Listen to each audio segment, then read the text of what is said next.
தூத்துக்குடியில் உள்ள பழமை வாய்ந்த பாகம்பிரியால் உடனுறை சங்கர ராமேஸ்வரர் ஆலயத்தில் மகா சிவராத்திரியை முன்னிட்டு சங்கர ராமேஸ்வரருக்கு 1008 பழங்கள் மற்றும் பாகம்பிரியாலுக்கு 1008 காய்கறிகளை கொண்டு அலங்காரம் செய்யப்பட்டு 5 கால பூஜை. அமைச்சர் கீத ஜீவன் ஆலோசனைப்படி பக்தர்களுக்கு எந்த ஒரு சிரமமும் ஏற்படாமல் பல்வேறு வசதிகள் செய்யப்பட்டுள்ளது. இதன் காரணமாக கூட்ட நெருக்கடி இல்லாமல் பல ஆயிரம் கணக்கான பக்தர்கள் வரிசையில் நின்று சுவாமி தரிசனம்.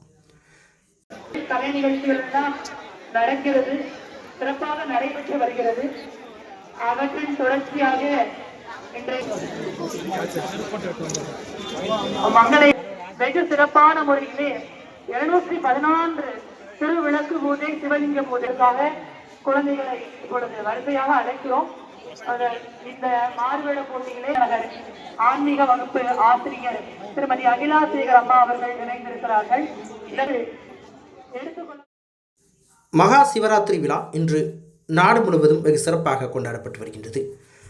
அந்த வகையில் தூத்துக்குடியில் உள்ள பழமையான பாகம்பிரியால் உடனுடைய சங்கர ராமேஸ்வரர் ஆலயத்தில் சங்கர ராமேஸ்வரருக்கு மலர்களால் அலங்காரம் செய்யப்பட்டதுடன் உலக நன்மை மற்றும் விவசாயம் செழிக்க வேண்டிய ஆப்பிள், ஆரஞ்சு, மாதுளை, கொய்யா, திராட்சை உள்ளிட்ட 1008 வகையான பழங்கள் கொண்டு அலங்காரம் செய்யப்பட்டு சிறப்பு பூஜை நடைபெற்றது.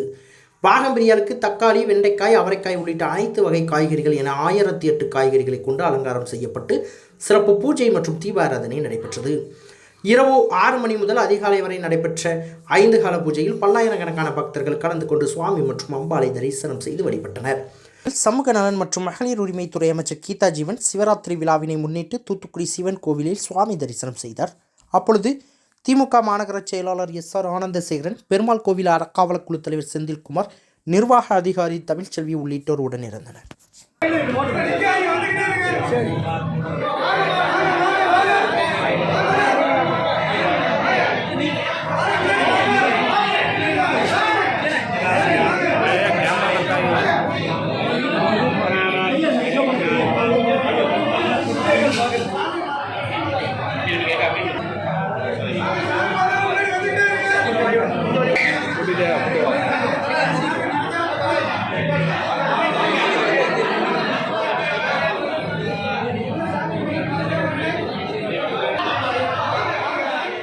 பக்தர்கள் எந்த ஒரு சிரமமும் இன்றி சுவாமி தரிசனம் செய்வதற்கு சமூக நலன் மற்றும் மகளிர் உரிமைத்துறை அமைச்சர் கீதா ஜீவன் ஆலோசனைப்படி அறக்காவலர் குழுவினர்கள் சிறப்பாக ஏற்பாடு செய்திருந்தனர்.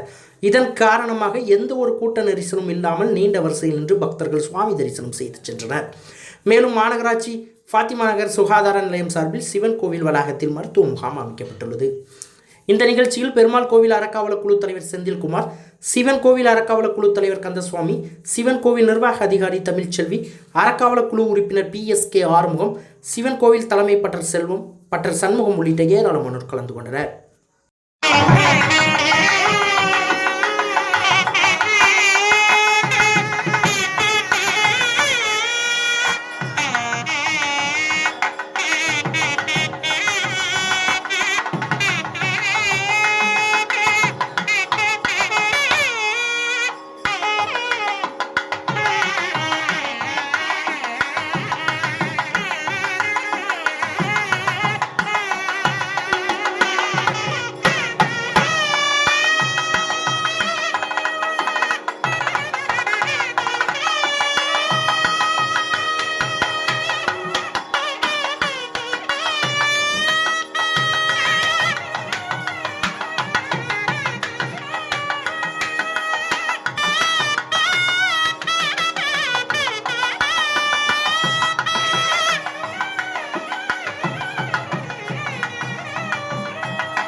செய்திகளை உடனுக்குடன் தெரிந்து கொள்ள உங்கள் கரம் டிவியை சப்ஸ்கிரைப் செய்யுங்கள்.